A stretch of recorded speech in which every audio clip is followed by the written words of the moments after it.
My name is Mindy Gayer, and I'm the Southeast Region Business Development Manager for the Entrust Group and the host for your webinar today, where we are going to discuss how to avoid and prevent from investing in IRA frauds and scams. I am not an expert on this topic, nor is our company, as we are only record keepers and custodians, and we do not have any fiduciary responsibility over our clients' investments. But I would like to share with you today a high-level overview of some of the common industry scams and some things to take in consideration and to be aware of when investing in assets using a self-directed IRA. I hope that y'all find the information presented on this webinar to be valuable and informative, and that it better helps you to evaluate the companies or entities that you are considering investing in using your retirement money. Everyone is going to be on mute, but if you have questions as we go throughout the presentation, please type those in the questions box on your GoToWebinar dashboard, and we will answer those during the live Q&A at the end. Again, please do refrain from asking questions that are specific on confirming the legitimacy of an investment that you are considering investing in, as we cannot confirm that for you, unfortunately.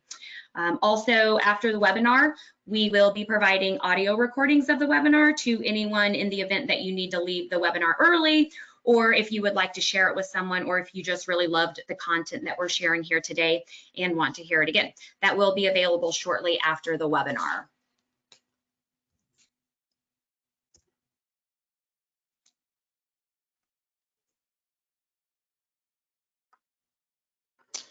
All right, before we get started, I have a quick disclaimer. The Entrust Group does not provide investment advice, tax advice, or legal advice. So we are not CPAs, attorneys, or financial advisors. We do not recommend or endorse any investments, products, or services. And all of the information in this presentation today is for educational purposes only. We do, however, recommend that you do seek investment advice, tax advice, and legal advice before entering into any investment. During the webinar, I'm going to quickly review who the Entrust Group is and a quick overview of self-directed IRAs. I'm going to touch on the different types of IRA frauds and scams that are out there, the top threats for IRA investors and the ways to spot these types of scams, and then the recourse for scam victims. And then again, at the end, we're going to open it up for the live Q&A. So if you do have questions, please do type those in the questions box on your GoToWebinar. Let's see, a little background on myself. As I mentioned earlier, my name is Mindy Gayer, and I'm the Southeast Region Business Development Manager for the Entrust Group. I have been with the company for almost 5 years now, and prior to joining Entrust, I worked in the retirement industry for several years. My main focus is working primarily with individual alternative asset investors, investment sponsors or issuers, so basically any company that's raising capital. I work with a lot of CPAs, attorneys, and advisors who are diversifying their clients' retirement portfolio with alternative assets, and I work out of our Nashville, Tennessee office. I also would like to share a little background on our company for those of you who are not already familiar with the Entrust Group. We are self-directed IRA record keepers and custodians who specialize in holding alternative assets inside of our clients' retirement accounts. We have been doing this for a little over 40 years, and we have around 25,000 accounts, and that makes up roughly $4 billion in investor assets that we do the administration for. And one factor that makes Entrust unique is our single point of contact business model that we offer to our clients and partners when they open an account with us. And we do that because we understand that this area of business is much more complex than the traditional market, the publicly traded market. So we like to provide a higher level of customer service to our clients and partners. We like to handhold them through that process because there is a decent amount of paperwork that is involved.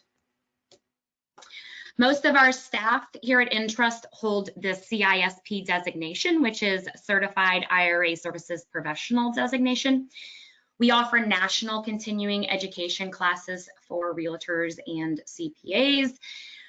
We hold national and local events and webinars similar to what we're doing today. We also sponsor the IRA Academy, which is where we actually teach the course that trains others in our industry to pass the CISP course. All right, now that you know a little more about Entrust, I want to quickly discuss what a self-directed IRA is for anyone on here who may not already be very familiar with a self-directed IRA and the benefits of having a self-directed IRA. I mentioned earlier, Entrust is a self-directed IRA record keeper and custodian. So I want to elaborate a little more on what I mean by self-directed, because there are some custodians out there that say they offer self-directed IRAs, but you are still very limited to the traditional public market of stocks, bonds, mutual funds, or potentially a very limited alternative assets that they offer. But with a true self-directed IRA, it allows you to invest in assets that are not publicly traded.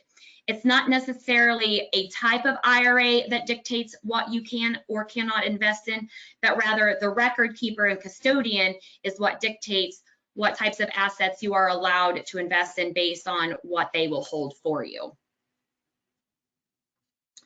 True self-directed IRAs also allow investors to take control of their retirement accounts. And it is a retirement account in which the individual investor or fiduciary, some clients hire financial advisors or RIAs to be fiduciary over their account. They are in charge of making all the investment decisions and can invest in a variety of different asset classes.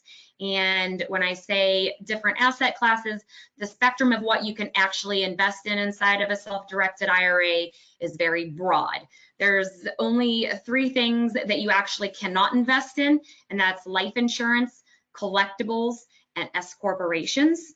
So spectrum of what you can invest in, very large outside of those 3 items that I just listed. This also allows you to invest in assets that you know and understand the types of risks and returns that are associated with those investments. I will say self-directed IRAs are not for everyone, especially if you are clueless about the assets that you are investing in. Again, it's the account holder who is the fiduciary over the account. I know I've mentioned that a few times. I'm repeating myself on a couple of things, but it's extremely important. So I just want to make sure that I'm conveying that to everyone today. All self-directed IRAs are regulated by the IRC, which is the Internal Revenue Code. And here at Entrust, we hold anything that is allowed by the IRC and that is administratively feasible. All right, by now you should be aware that Entrust does not do any due diligence on the assets that our clients invest in, and you should be very aware that it is the account holder's responsibility and they are the fiduciary over the account. So I want to share with you some things to be on the lookout for when conducting your own due diligence on investments that you may be considering on investing in inside of your IRA. All right, what exactly is an investment scam? Well, an investment scam usually involves promises of things like big payouts, quick money, or guaranteed returns on investments that are stocks, bonds, notes, commodities, currencies, or even in the real estate industry. So always be suspicious of any investment opportunity that promises high returns with little or no risk. I like to say a good rule of thumb is if it seems too good to be true, it probably is, and it's highly likely to be an investment scam. Scammers might even potentially try to trick you into investing money into a fake investment opportunity. Those people are out there and it's scary and unfortunate, but it does happen. There's several different types of investment scams, and the scammers seem to be getting smarter and smarter, and they're finding creative ways to deceive folks out there.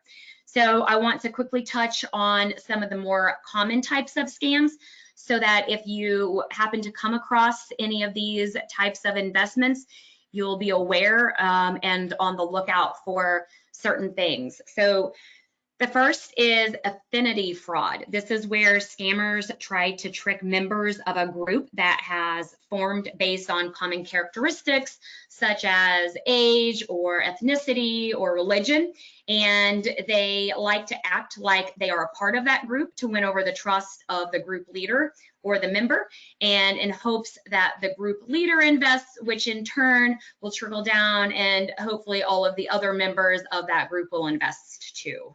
Not cool. There's high yield investment programs. This is where scammers claim you'll make a high return on your money if you invest with them, and that you're guaranteed to make money off of the investment. More often than not, these investments aren't real, or they're just really selling stocks that have almost no value. Also, be aware of those types of schemes. All right, then there's pyramid schemes. This is where scammers will tell you that a small investment can earn a large payout or profit. But you have to find other investors too. So the so-called profit that you get is actually just money that is being paid by other investors. The scheme will eventually fall apart when the scammer runs out of new investors or takes all of the money and runs. So be very aware of pyramid schemes. Then we have the Ponzi schemes, which I'm sure several of you are familiar with that term. This is where a scammer, which is usually a portfolio manager, says that they will invest your money and earn you large payouts. But the money that you get is really just money paid out by other investors, very similar to like a pyramid scheme. The scheme also falls apart when the scammer can't find any new investors to give them money. So be very aware of Ponzi schemes. Then we have pump and dump. This is where scammers buy cheap stock and lie to potential investors about the quality of the stock to raise their prices. The investor might think that the stocks are a good investment, so you will typically buy them at a higher price, and then the scammer will sell off the stock at a higher price, causing the stock prices to drop, and then you're left basically with worthless stocks. So that term is called pump and dump scams. Then we have recovery room schemes. This is where scammers say that they will help you get money back from investment schemes that you've lost money in. They want you to pay the money to them first, and then after you pay them, you never hear from them again. So if you have been scammed, please be very cautious of using third parties to get your money back, because these recovery room schemes are prominent and they're out there and they're taking even more of your money. So be aware of that as well. I'll go over a little bit later on ways to get your money back if you have been scammed. So anyway, unsuitable financial products. This is where a financial advisor may try to sell you something that earns them a lot of money, but is not necessarily a good investment for you as the investor. Financial products that they sell can take a long time to earn the money you were promised. So be aware that if the financial advisor tells you that it's going to take you a very long time, it could be an unsuitable financial product. And if you want to withdraw your money, you might have to pay a large fee. More generally, some financial advisors may even bill you for services you didn't receive or products you didn't even ask for. So not only should you do your due diligence on the actual investments, but it's always a really great idea to also do due diligence on any advisors that you may hire.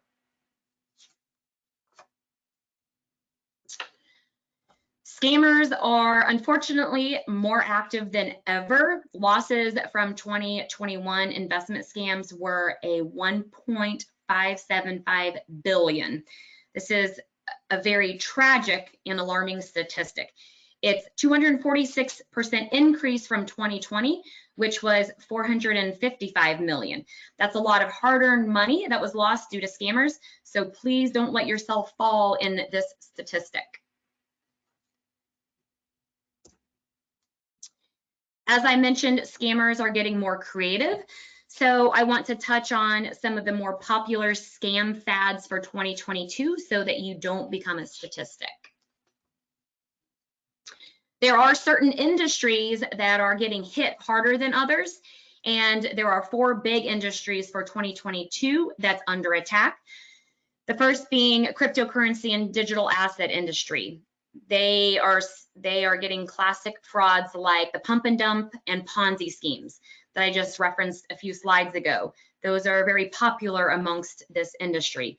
Some fraudsters in the digital asset space are also posing as crypto traders, or they create false websites claiming to sell packaged investments.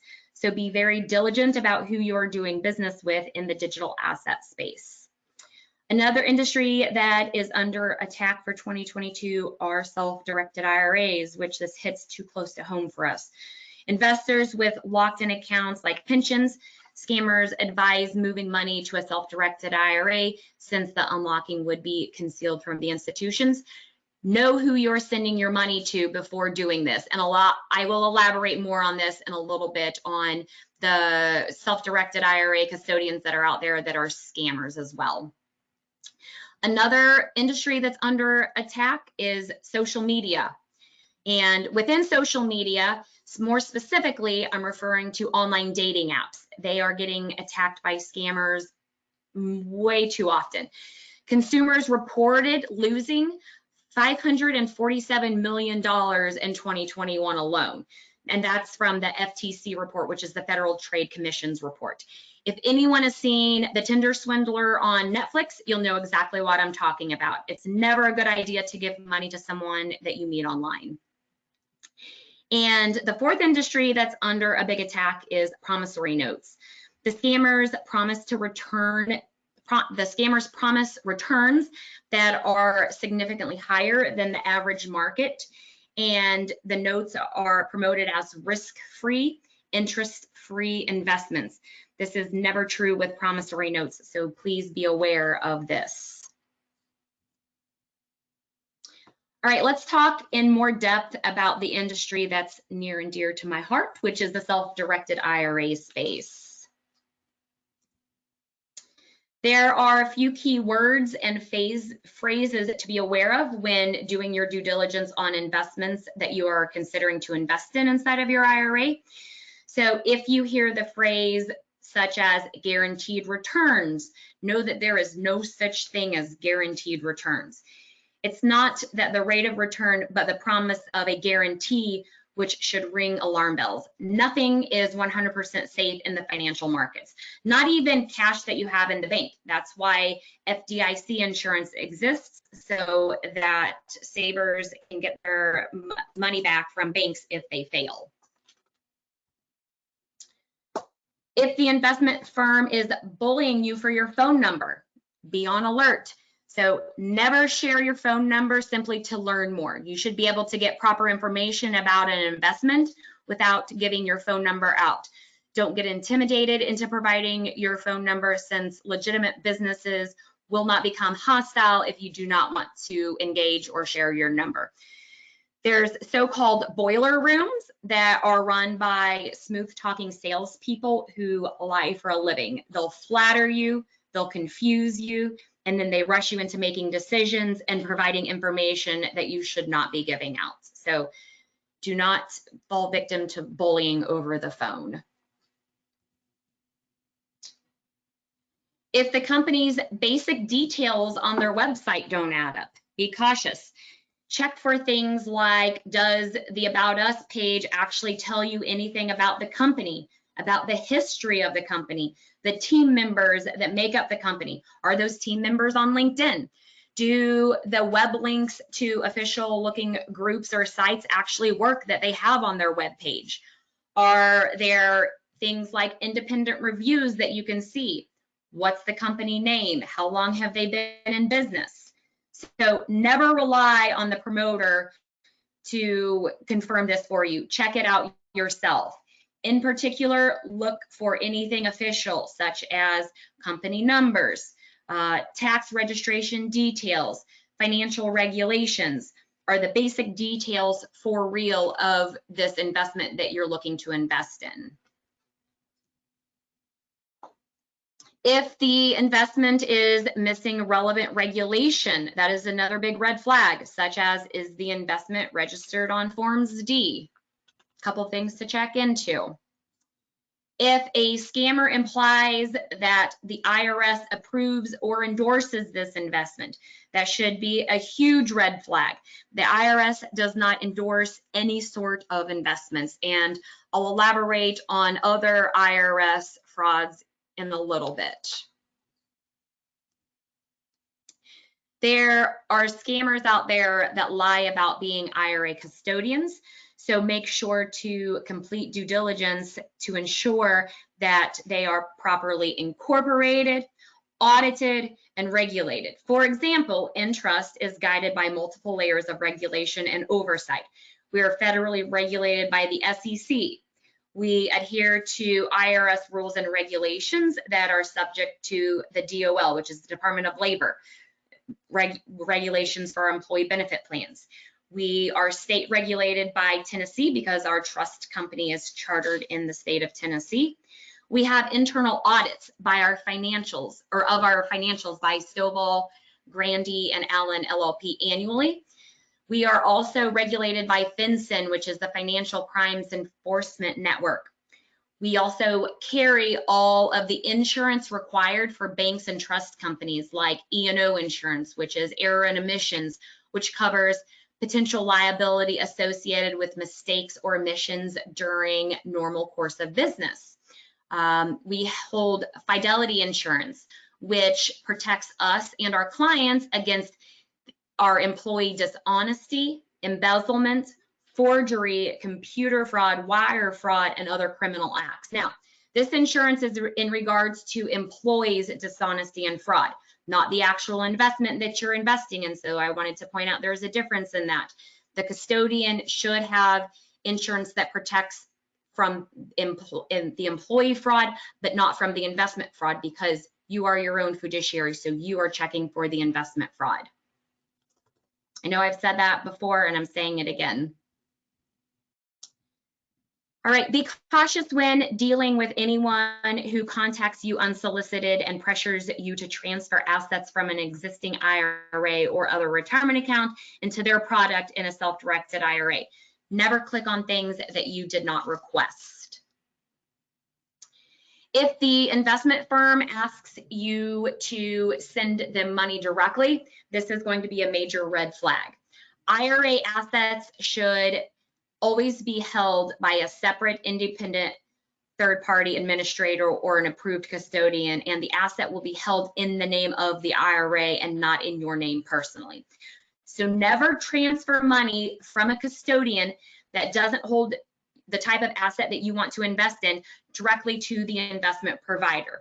It should always go to the other custodian first. So the custodian that will actually hold that type of investment needs to receive the money first, and then that custodian that's doing the record keeping of that asset will then send the money to the investment sponsor. So it should never go from the custodian that won't hold that type of asset directly to the investment firm or the investment sponsor that you're investing in. It needs to go to the custodian that holds the asset first, because they are the ones that are doing the record keeping and reporting to the IRS. So if an investment company is asking you to send them the money directly, red flag, the alert, it's potentially a scam.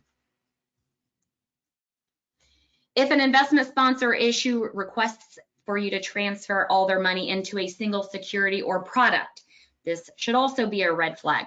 100% allocation into an asset is never wise. So if a so-called professional is telling you to do so, that should be signal warnings that they are not legit. No advisor that is legit would ever advise you to invest all of your assets into one asset. All right, IRS fraud has become more prevalent over the years. So I wanted to touch base on 10 things that are not part of the IRS protocol. So if or when you see any of these in the future, you will know it's not a legitimate IRS request. notice or communication, and you can avoid being a victim of IRS fraud, because this is happening more often than not. Be on alert that you are being targeted by IRS fraud if the IRS is calling you first. The IRS will not call you first. If they are emailing you, texting you, leaving a pre-recorded voicemail, contacting you via social media, if they are sending you a form that's not on the IRS website, check any form that they are sending you. If it's not on the IRS website, it's not legit. If the person you are speaking with is not aware of what HSPD 12 card is, and the HSPD 12 card is a new standardized federal identity credential that basically protects from identity fraud and legitimizes their position with the IRS. So it means that they are an official employee. So if the individual that you are speaking with on the phone is not aware of what the HSPD 12 card is, they are not legit. If they're asking you for your credit card or debit card number via the phone, it's not legit. It's a red flag. Asking you to pay with gift cards or prepaid cards, never do that. Or saying that you will be arrested, deported, or have your driver's license taken away if you do not act now. That is not something the IRS would ever do. So if the IRS will not do any of those 10 things, so if you are encountered by any of these types of requests, you will know that you have been exposed to IRS fraud and steer clear. All right. If you unfortunately do become a victim of fraud, I want to share some recourse tips. The very first step is to take action against the scammers by reporting the scams and fraudulent investments to regulators and law enforcement. This is going to be the best chance to stop them and to stop them from doing this to others. Then it's a good idea to make a checklist. And the first item on the checklist is to create an investment fraud file. So you start by collecting all the relevant documents, the police reports, anything concerning the fraud, and keep it in a secured file and secured location. The second checkpoint is to know your rights, and that's to know them both from a federal and a state standpoint. State law gives rights to victims of crime. So there are several different ways. On the federal level, the U.S. Department of Justice provides information on victim rights and financial fraud. And on the state level, check with your state attorney general, whose contact information is available on the North American Securities Administrators Association. They also publish what's called Investor Bill of Rights that is also very helpful when you've been exposed to investment fraud. The third is report fraud to regulators at national, federal, and state levels. So you can report this fraud in as many places as possible. And some of the places that are recommended to report this is the SEC, so the U.S. Securities and Exchange Commission, FINRA, North American Securities Administrators Association, National Association of Insurance Commissioners, the National Futures Association, U.S. Commodities Futures Trading Commission, Internet Crime Complaint Center, and the Federal Trade Commission, so the FTC. So reach out to all of those entities and report it. The more places you report it, the likelier chances that they're going to stop this from happening to others.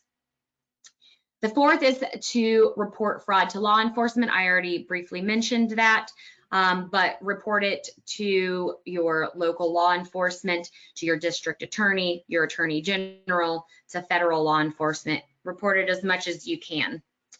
The next on the checklist is to consider your options. It can be difficult to recover assets lost from fraud, but there are legitimate ways to attempt recovery. In most cases, you can do this on your own at little or no cost. Remember, when trying to recover your losses, be on the lookout for recovery room schemes that I mentioned earlier in the webinar. This is where scammers say they'll help you get your money back that you've lost in an investment scheme, but they make you pay for it first. They take your money and they run, and you never hear from them again. Now you've been in 2 investment frauds. So be cautious of recovery room schemes when you're looking to recover your money from your initial investment loss. And the final item on the checklist is to follow up. Review the steps you've taken and follow up 30 days with any law enforcement agencies or organizations that you've reported to. All right, that concludes the material I'm presenting in the webinar today. Before we dive into the live Q&A, for those that don't have time to stick around, there is another webinar coming up on July 20th. It's called Fire Investing. You can visit our website and sign up for that now, or we will send an email reminding you to sign up if you would like. If you would like more information on self-directed IRAs, you can always email or call me or visit our website and learning center. There we have a plethora of information on there. You can also follow us on social media for all relevant industry updates. If you want more information on today's topic, I know I went through some of these points pretty quickly, but please complete our brief webinar survey, and we will provide you with the relevant information that you're requesting. Also, we love to hear your feedback on topic suggestions. So we do have a 2-question post-event survey when you exit the webinar. So if you have a few minutes to spare, we would appreciate if you could complete that as well. Also, as a reminder, there will be a recording of this webinar. So if you want to hear it again or like to share it with anyone, that will be available soon. All right, I'm going to open it up for the Q&A now.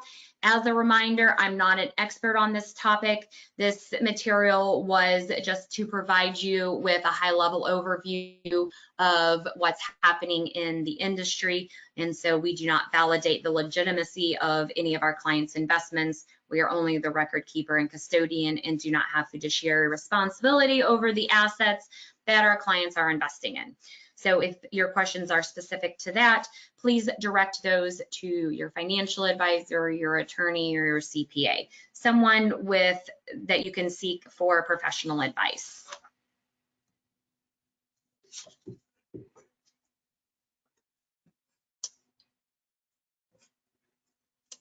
All right, questions. And it does not look like we have any questions. We're just gonna hang tight for another minute or so to see if anyone has any questions. Again, please feel free to reach out to me directly. My contact information is listed here on the screen. If you want follow-up information from the webinar specifically today, there is a quick survey that you can take at the end, and we can provide that to you as well. All right, it does not look like there are any questions coming through. So Mindy, I don't know if you see them, but I see them. I do not. No problem, I can read them to you.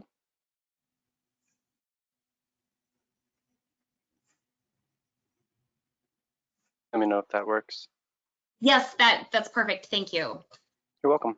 All right, Katie asks, if I'm moving money into a brokerage account like Fidelity, how do I know if it's really Fidelity? Yeah, so that goes back to checking with how the custodian is regulated and audited. Check for the due diligence on the company to make sure that it is actually Fidelity.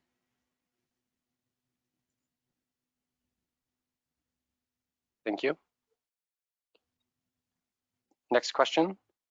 I'm not sure you'll be able to answer this, but all the same, what is the best way to make sure a real estate deal is safe, escrow or lawyer? Yep, again, do your own due diligence on the investment following some of the recommendations that I listed in the webinar. We highly recommend that you seek professional advice. So if you're not sure, then seek professional advice from an attorney or a financial advisor, whether or not the investment is legitimate or not. Thank you very much. Next question. Do you have any resources you can point out regarding conducting due diligence on an investment sponsor?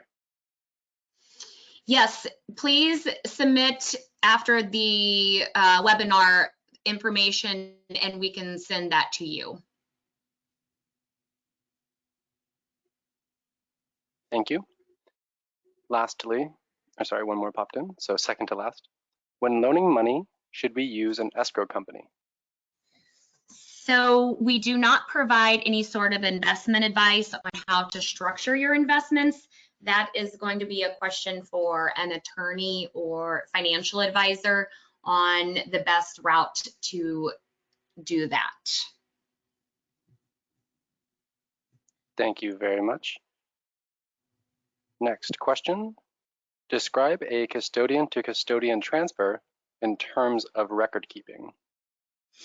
Yes, that's a great question. So a transfer from custodian to custodian, typically most custodians have contact information from other custodians, and they will already have that in a database. For example, we have a spreadsheet of hundreds of custodians that we work for. You can contact the custodian that is holding your money and see if they have direct contact information. Again, doing your own due diligence on the custodian that you're investing with, asking how they're regulated, audited, their certificates of liability, etc. But typically a custodian to custodian transfer is direct. That means that the custodian that is holding your money will reach out to the custodian that is, the custodian that is receiving your money will reach out to the custodian that is holding the money and initiate that transfer over. That would be a direct transfer.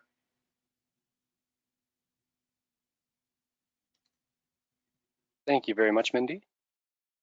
That is the last question. So like Mindy said, we'll leave it open for another 30 seconds, 1 minute to get any last minute questions in, but otherwise we are at the end. Thank you, Andrew.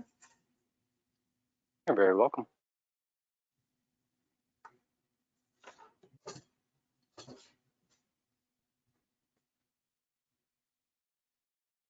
Okay, I don't see anything coming in, Mindy, so if you want to take us home, that would be great. Great, thanks, Andrew. Well, I want to thank everyone for joining me on today's webinar, and I hope that I've provided some valuable information and some things to consider in the future when investing. Please don't hesitate to reach out to me with any questions, and I hope y'all have a great day. Thanks.